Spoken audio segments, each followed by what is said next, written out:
थेट वार्ता चॅनलवर आपलं मनपूर्वक स्वागत आहे।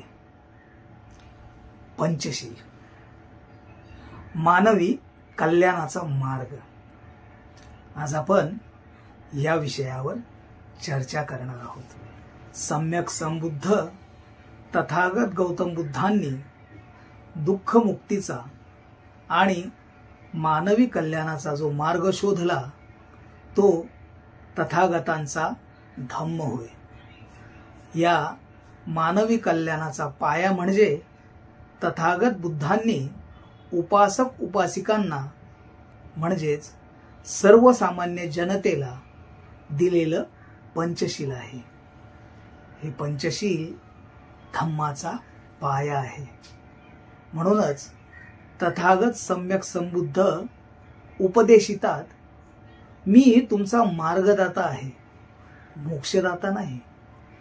मी सांगितलेल्या मार्गाने गेलात तर तुमच्या जीवनाचे भले होईल। या जगातील बहुतांश धर्म हे त्या धर्माच्या धारणेचा आग्रह करतात, किंबहुना मरणोपरांत भीती देखील दाखवतात। त्यामुळे त्या धर्माच्या अनुयायांना त्या धर्माचा अनुनय करणे भाग पडते। परंतु सम्यक संबुद्ध अगदी या विरुद्ध सांगतात। यही पस्सिको ओपनायको पच्चतं वेदितब्बो विन्युहिति धम्मं याव जीवितं पर्यंतं शरणं गच्छामि। अर्थात मी सांगितलेला धम्म तुमच्या विचारपटलावर घासून पहा, पटला तर स्वीकारा, अन्यथा सोडून द्या। इतकं मानवी विचार स्वातंत्र्य केवळ तथागत बुद्धांच्या धम्मातच सापडते। अशा मानवी कल्याणाचा आणि मानवी स्वातंत्र्याचा विज्ञानवादी धम्म तथागत बुद्धांनी आपल्याला दिला, जो साऱ्या विश्वाने स्वीकारला। या धम्मानुयायाने आपला विकास साधला। त्या धम्माचा पाया पंचशील आहे। तर पाहूयात काय आहे पंचशील आणि काय आहे त्याचा अर्थ। पंचशीलातील पहिलं शील पाणातिपाता वेरमणी शिक्षापदं समादियामि। अर्थात मी हिंसा करणार नाही, म्हणजेच या सृष्टीतील कोणत्याही सजीवाच्या जीवितांस बाधा पोचविणार नाही। त्याला माझ्या कोणत्याही कृत्याने हिंसा पोचणार नाही याची मी दक्षता घेईन। मी कायेने वाचेने कोणत्याही मनुष्याला अपमानित करणार नाही। या शीलाचा उद्देश असा आहे की निसर्गातील सर्व जीवांवर दया करणे, शांततामय आणि सदाचारी जीवनाला प्रोत्साहित करणे। दुसरे शील अदिन्नदाना वेरमणी शिक्षापदं समादियामि। अर्थात मी कोणत्याही प्रकारची चोरी करणार नाही। जे माझं अथवा माझ्या मालकीचं नाही ते मी स्वीकारणार नाही, अथवा मी फसवणुकीने बळजबरीने मिळवण्याचा प्रयत्न देखील करणार नाही।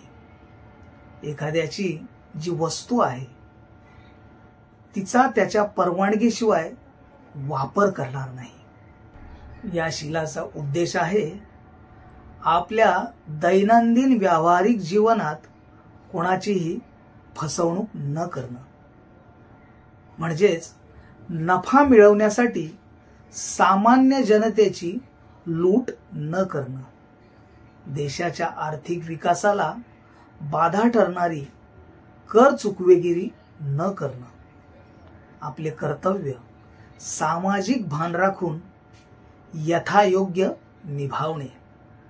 तिसरं शील आहे कामे सुमिच्छाचारा वेरमणी सिक्खापदं समादियामि.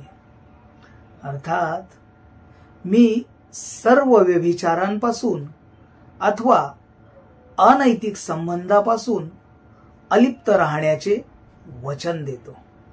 प्रत्येक मानवाने आपल्या आयुष्यात आपल्या जीवनसाथीसोबत एकनिष्ठ प्रामाणिक राहावे. विवाहबाह्य अनैतिक संबंध जोडू नयेत.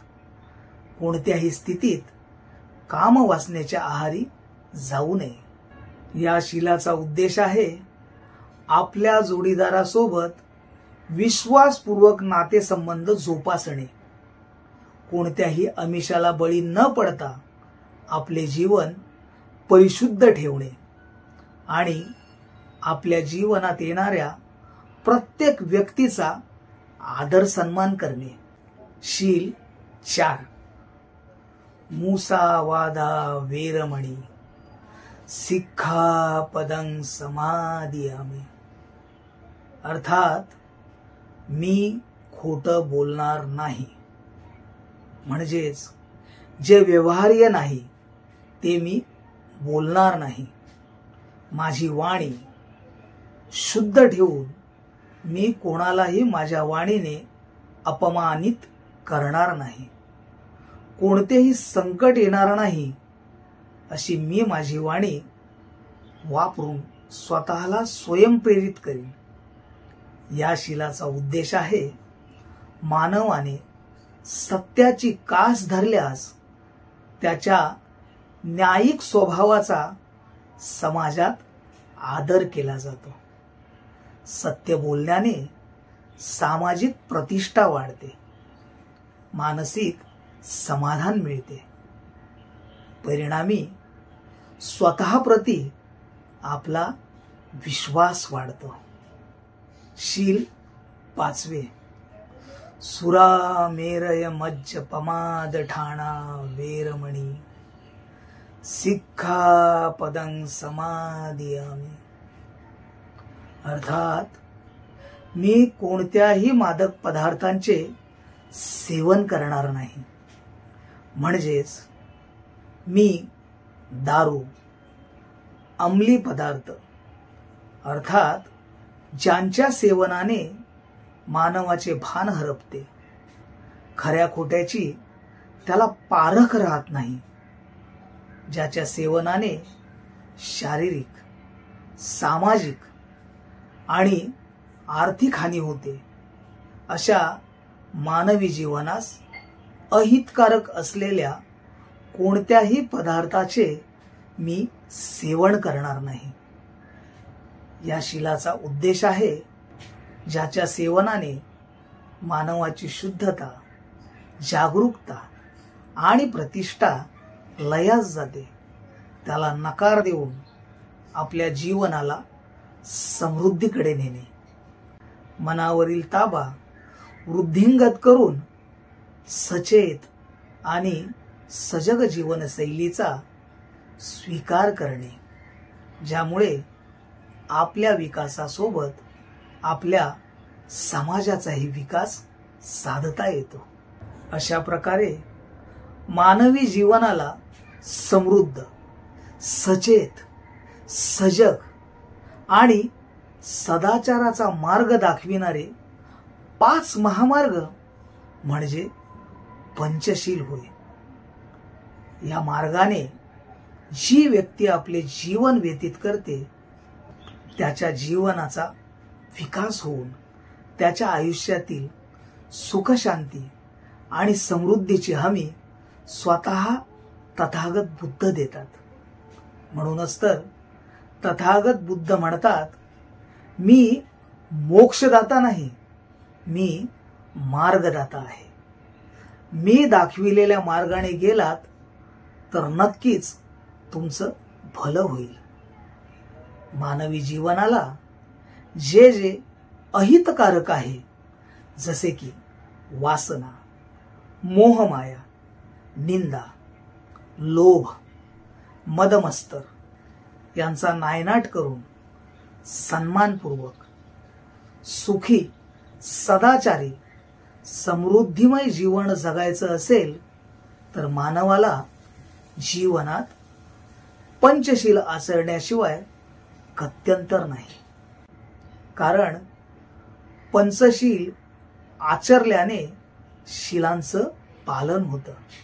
त्यामुळे मानवी जीवनाचा सन्मान वाढतो. म्हणूनच तर तथागत बुद्ध म्हणतात, शील रक्षन्ति जीवितं, म्हणजेच शील जीवनाचे रक्षण करते आणि प्रतिस्पर्ध्यावर मात करून विजय प्राप्त करून देते.